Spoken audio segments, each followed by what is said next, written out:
All right. Hello, ladies and gentlemen. Hope everyone has had a lovely weekend and a lovely long weekend if you got the opportunity to have some public holidays. And welcome to another Training for Hiking live Q&A. My name is Rowan. I'm the founder of Summit Strength, and today we are answering your questions around training for hiking.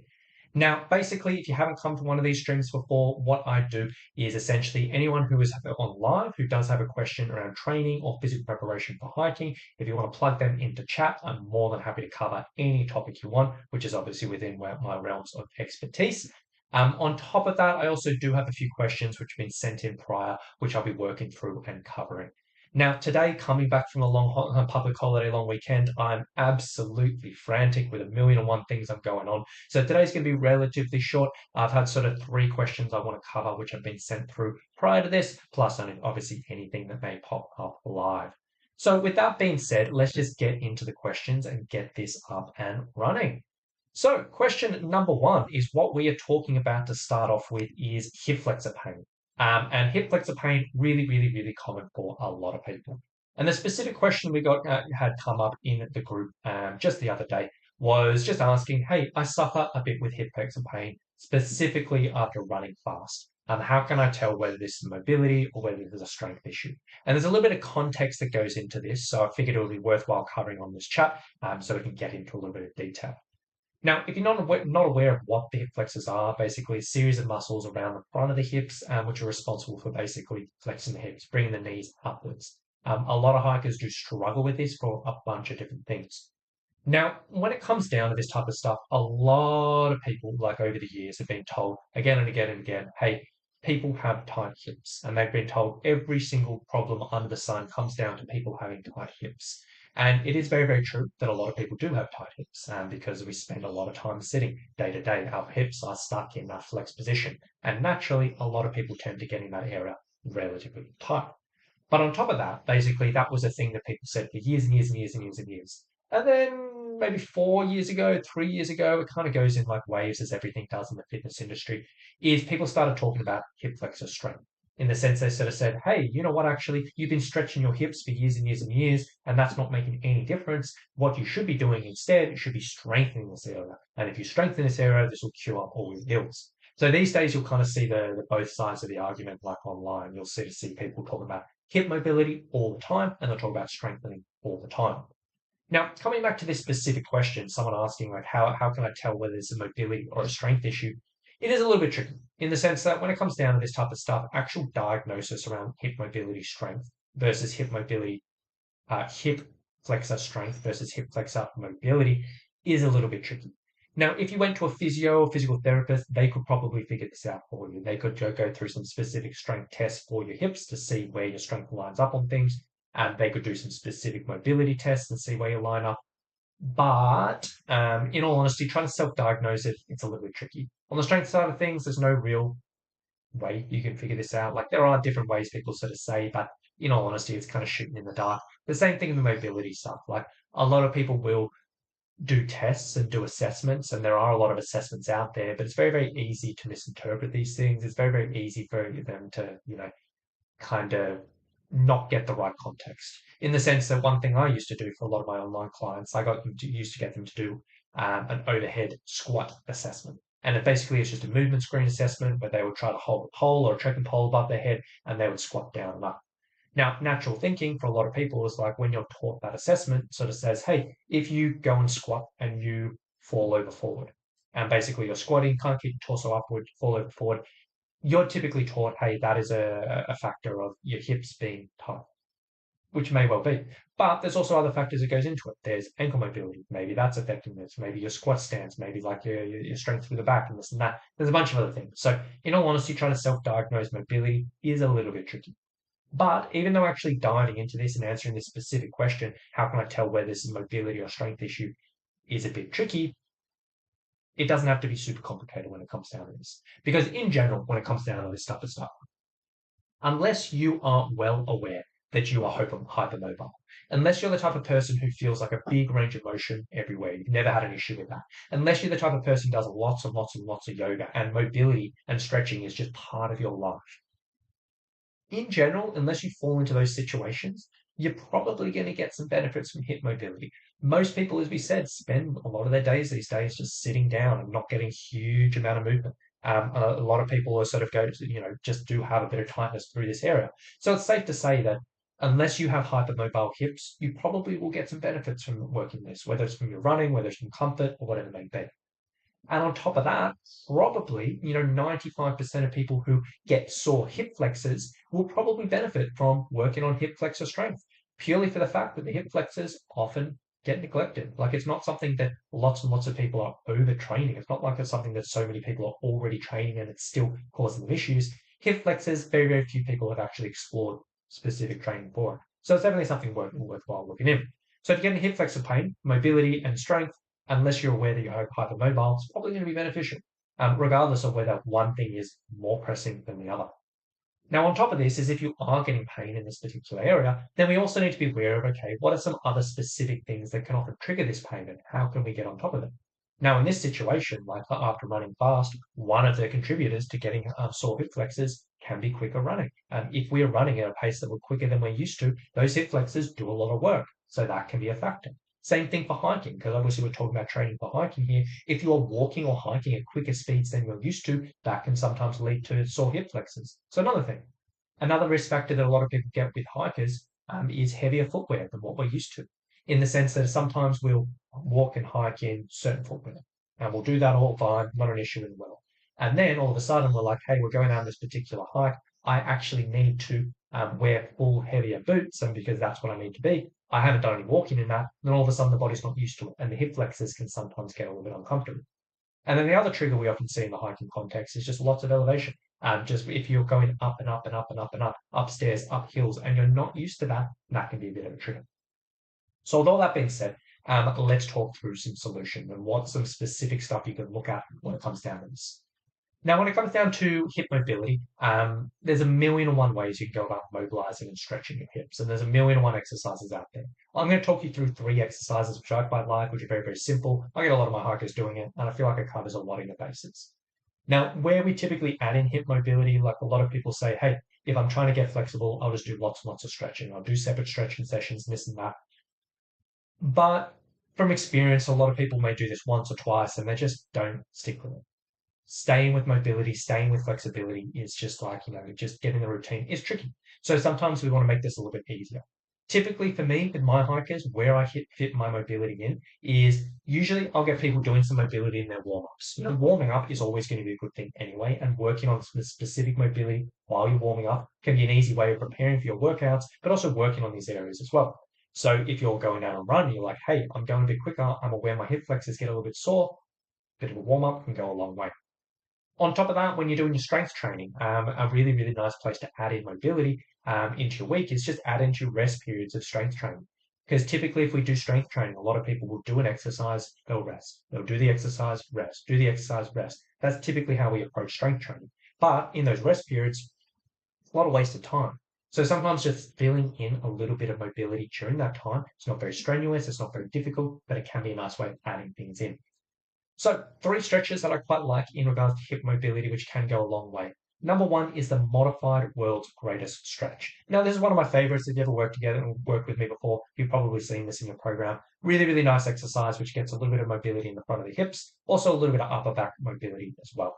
Now, the idea behind this is basically we've got, if you can't really see it, it's a little bit tricky. I'll post this video in the chat so you can check it out. But we've basically got 1 foot forward in line with our hands, 1 foot in the knee out on the ground. And essentially what we're doing is we're taking one arm and we're reaching it up to the sky. And as you come into this rotation here, you'll notice there's a nice big stretch through the front of the hips. And also you get a bit of a stretch through the mid back. I really, really like this one as a warm-up. And I get most people doing this or a variation of this as part of their warm-ups. You may not do this as a hiking warm-up just because you have to get on the ground and some people don't like that, but either way, it can be a good option. So that's number one. Let me pop that in chat and I'll post them up as we're going. Now, number two is that's the modified world's greatest stretch. I quite like that one. The next one, which we quite like, is the couch stretch. So let me get rid of that. Let me pull this up. Now, the couch stretch is a great one, which can both work the quadriceps and also some of the muscles across in the hips. One of the quadriceps is the hip flexor muscle, and also the other ones centered around the front of the hips. Now the couch stretch. This is a video that I filmed during COVID, so it's not the most best quality in the world, but you can kind of see. Essentially, what we're doing, we're literally on a couch. We're on a couch, on a step, or whatever it may be. You're going to pop one foot up on the couch, and then you're basically having your knee down here on the ground, and ideally getting your knee as close to the couch as you can. Then from here, what we're basically doing is one foot's forward and you're just leaning backwards and you'll feel a big, big, big stretch through the front of the hips there. What's going on with my video? Why is it dropping? Here we go. And you'll see a big stretch through the front of the hips.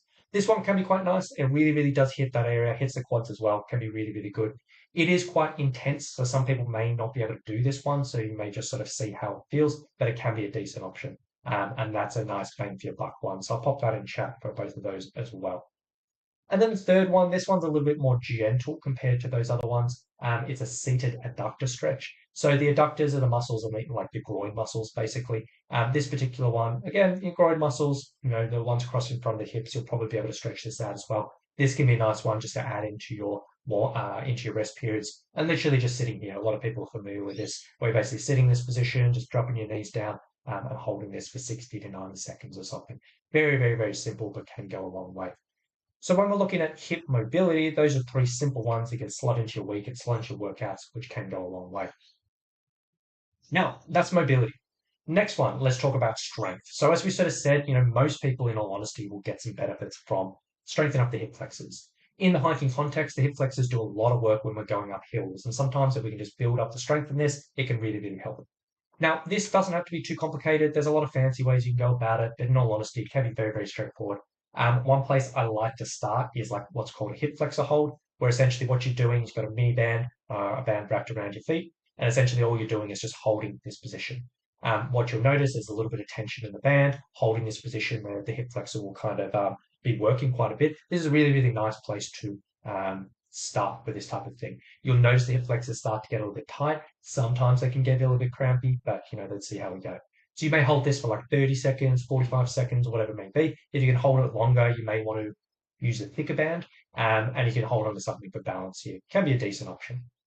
Now from this, you may progress to something like this, which is a hip flexor march, which is very, very similar, but basically instead of just holding a position, we're going up and down, up and down.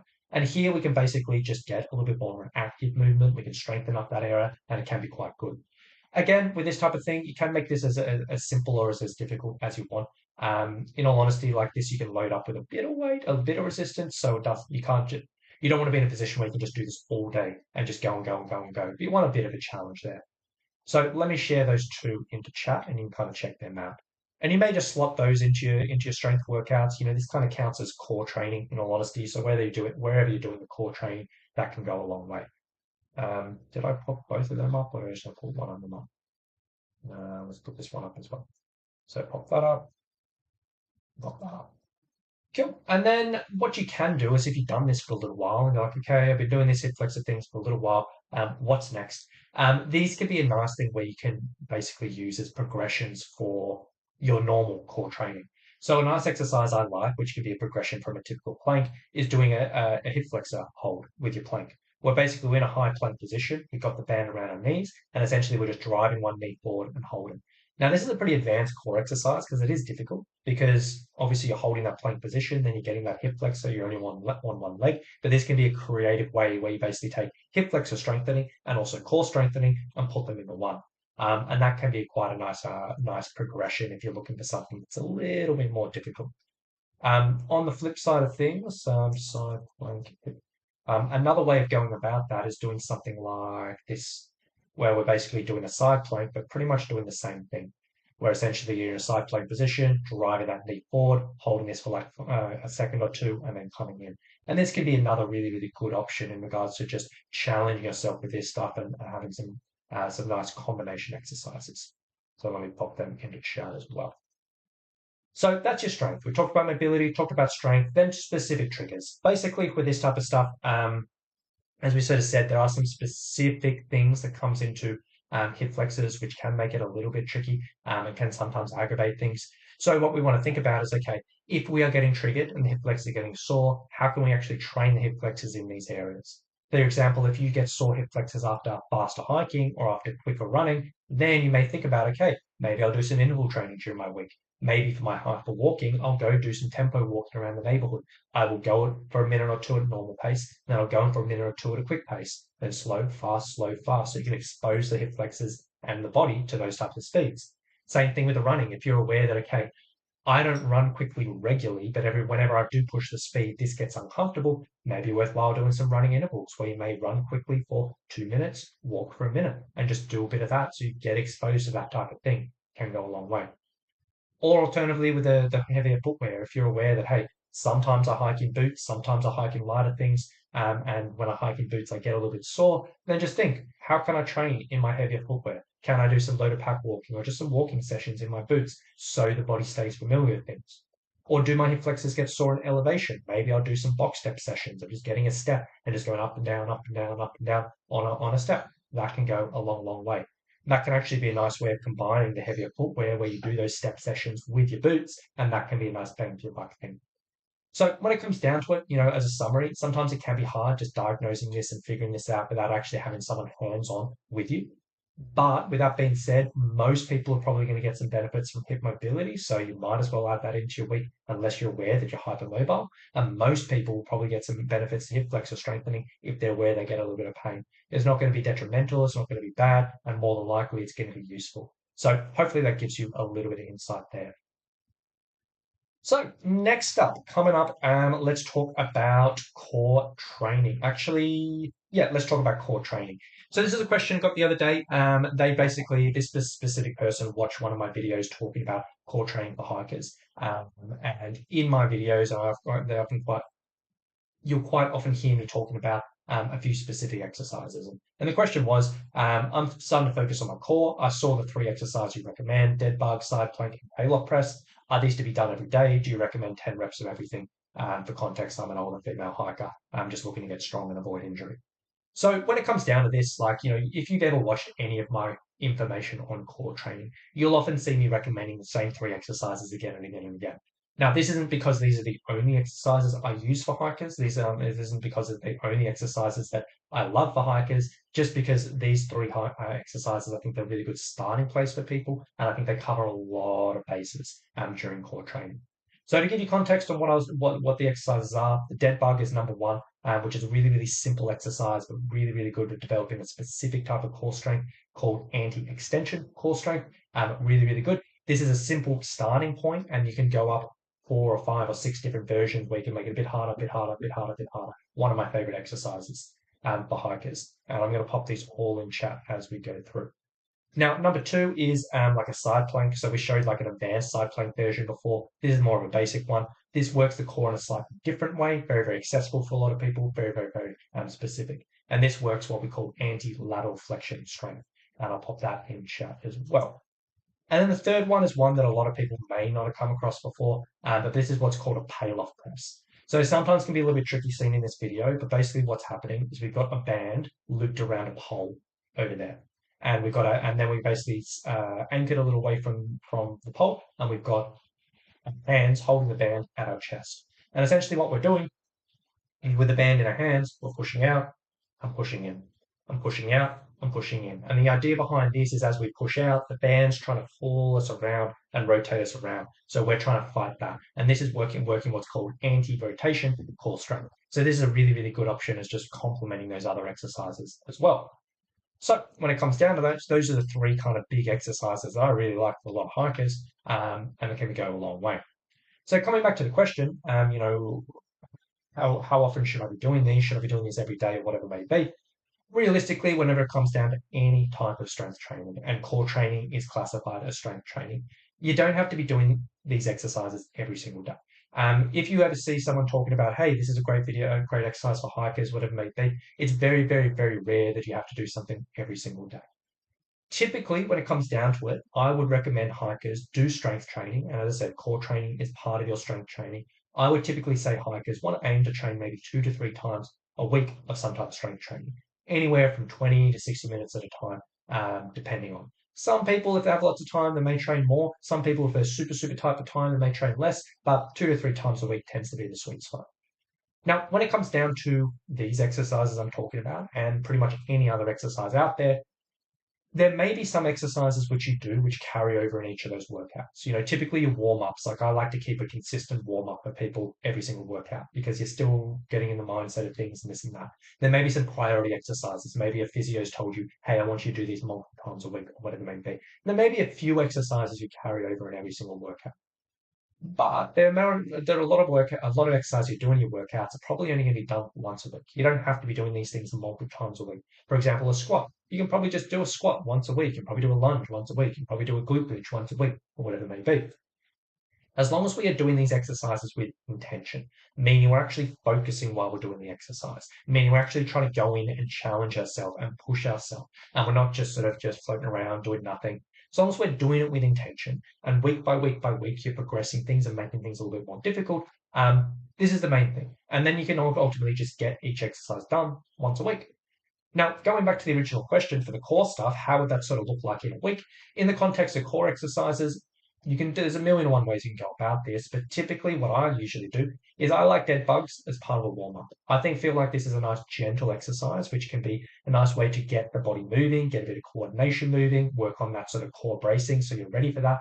I use this in a lot of my hikers warm up. So I'll typically use this in most workouts for strength, one variation of this or another, but it classifies as a warm up. And then the other ones, typically the side plank or the payload press or any other core exercise we're doing, I'd probably use that as just part of a strength sequence. Now, if you're not sure what a sequence is just a sequence of exercises you do in a row as part of your strength workout. So a sequence might be you do 10 squats, then you might do 10 rows, then you might do your side plank, then you might stretch, then you go back to your squat, row, side plank, stretch. So I might do the side plank once a week as part of a sequence, and then the payload press another week part of the sequence. And if you get one exposure to each for a few sets, that tends to go pretty well. Now, I'm not going to go into too much more detail on this because it does get into the nitty gritty in regards to stuff. But if you were at the early stages of strength training and you were like, hey, I'm curious about, how many times a week should I be doing things? How long should I be doing things? How many repetitions should I be doing this? How does I fit this into a week, whatever it may be? I do have a free little mini course, which basically is all about strength training for hiking. I'll pop it in the chat if anyone wants to get involved with that. Basically, that just teaches you some sort of basics around strength training for hiking and some sort of basics around principles and why it's important. But also, more importantly, it teaches you how to put together your own strength workouts. It teaches you how to use these sequences that I just briefly mentioned there, how to put together an efficient workout, and it teaches you how to choose and pick exercises which are going to be relevant for you. So if you want to get involved, that's completely free. You can check that out. I just pop it in chat. Now, last thing, that's enough on that topic. Anyone who is watching live, if you do have any particular questions you would like covered, feel free to post up in chat, and I'm more than happy to help. Now, the last question I kind of want to cover, unless anything does come through live, is one that came through over the weekend. And this is talking about injury before an adventure. So the response to this is probably a little bit late because obviously Easter is over, but the information is still going to be useful for a lot of people. Now the question was, I'm starting my annual Easter hike today for 5 days. Unfortunately, I twisted my ankle a few days ago and it's still sore. It's not too bad. It's not going to modify the amount of kilometers I'm doing, but I don't want to make the injury worse. Now, my expectations of this hike is kind of changing a little bit, but I'm noticing getting older at 55, it's not uncommon to start hikes with injuries, former injuries or illnesses, and just suck it up, but I have to modify things a little bit.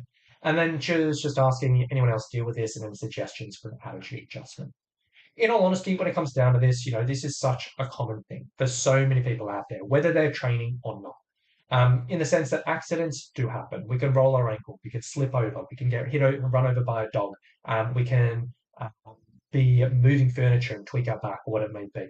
These things can happen all the time. And all of those examples I just mentioned have all happened in the last month for some of my hikers that I work with, just randomly.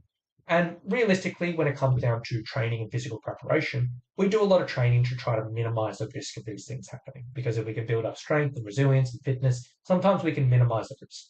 But in all honesty, no matter how much training you do, it's never going to 100% guarantee something like this not happening. You could be the most fit, strong, resilient you've ever been, and then all of a sudden a dog knocks you over and you hurt yourself or whatever it may be. So training is all about reducing the risk of injury as opposed to guaranteeing things. So when these things do happen, the main piece of advice I can have you is you want to be kind to yourself. You want to give yourself grace. You want to accept that this happened, and you want to do everything you can to still make sure your hiking is enjoyable as possible. Because we're all our own worst enemy. We're all our own have those negative thoughts in our head, and it's very easy to let something like this absolutely suck all the fun and enjoyment out of an adventure.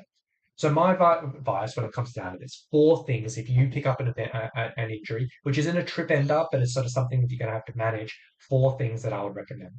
Number one, first and foremost, try your best to see a physio or physical therapist as soon as possible for advice around strapping. So if you've got an ankle issue or knee issue, sometimes strapping is enough to take a bit of pain, and they can teach you how to do that, as well as pain management. What do they recommend you do for pain management? Do they recommend just having some ibuprofen? Do they recommend going to see a doctor and getting something stronger? Whatever it may be.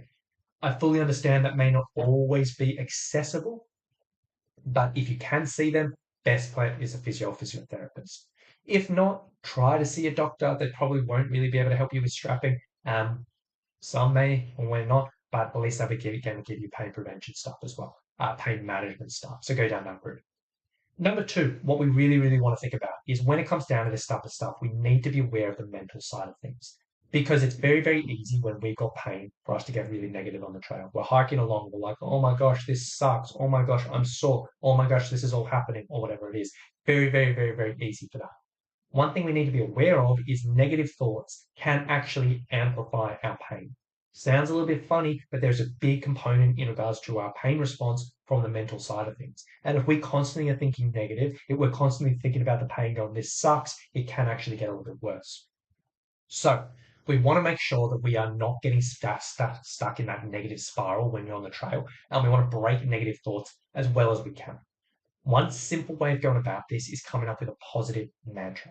So essentially, a positive mantra is a simple positive statement which is meaningful for you, which you can just repeat again and again and again and again. This may sound a little bit hippy dippy, and some people are like, oh, what's the point? But I tell you what, this can be so powerful.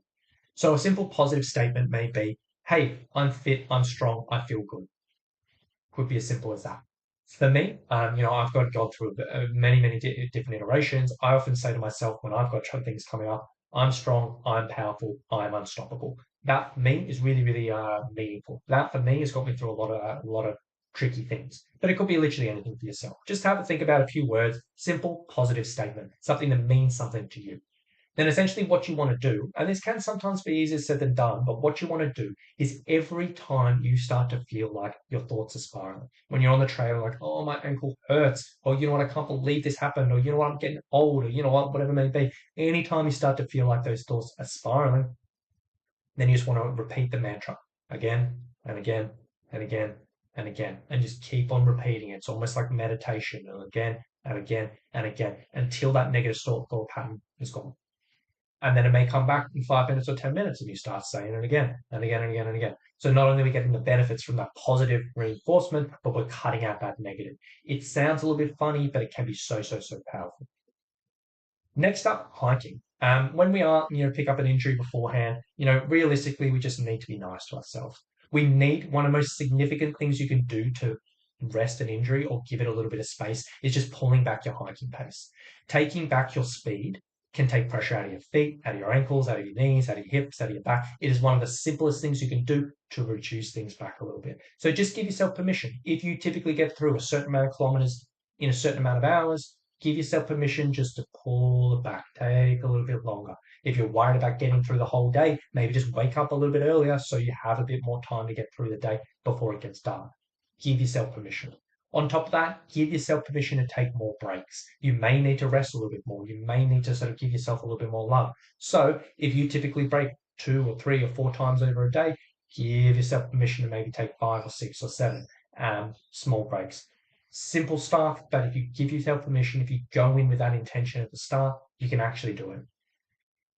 Typically, if we're out on the trail and we give ourselves permission prior to it and we do those things, it's all good.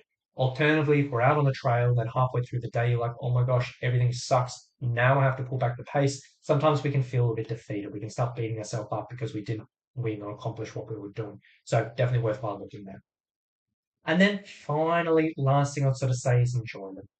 One thing that can happen is if there is pain present, if you're nursing an injury or whatever it may be, sometimes the enjoyment factor of our hiking can go down. And we don't want that. We don't want looking back and going, oh my gosh, that sucked. Oh my gosh, whatever it may be. So then we want to start thinking about, okay, if pain is going to be there, if that's going to be affecting my enjoyment, what can I look at which may add a little bit more pleasure to the hike? What can I do which may just give me a little bit more fun, even if I can't just completely be in bliss zone as I'm cruising along. So it may be a case, bring a book. A lot of people don't bring anything because they don't want it to weigh themselves down. But if you're having more breaks, maybe it might just be a case of saying, hey, I'm actually going to go read a chapter or two at every nice spot along the trail. Maybe that will bring you a bit of pleasure or bring a Kindle, whatever it may be. Music. A lot of people don't typically like listening to music on the trail, but if you're dealing with this, music may be worthwhile just to add a little bit more fun, add a little bit more pleasure. Can be another way of breaking those negative thought patterns. Even extra treats for meals, or just looking, okay, what do my meals usually do? What am I bringing? Okay, how can I make that a little bit tastier? What can I bring for dessert? What can I bring for snacks? Things that'll just give me a little bit of enjoyment. It sounds funny, but it can go a long way. But all in all, when it comes down to this, picking up an injury before an adventure, it sucks. It's not much fun, but it does happen. And so many people it happens to. Make sure you're just looking into pain prevention, what you can. Really, really encourage you to think about that mental side of things. What can you do to break those negative thoughts? Give yourself permission to pull back and take a few more breaks. And then also just see where you can find that fun factor a little bit more. So with that being said, that is enough from me today. As I said, a lot of stuff. Yeah, very, very busy day today. So I'm going to wrap things up a little bit early. So anyone has any questions from everything we sort of talked about today, feel free to reach out. Let me know. If anyone does have any questions they'd like me to cover in the future, feel free to reach out. I'm happy to sort that out and pop it in the next one. So our next house stream will be this time next week. We do have another public holiday on Friday in Australia, so I won't be doing the Friday usual. So that being said, for anyone watching, thanks for being here.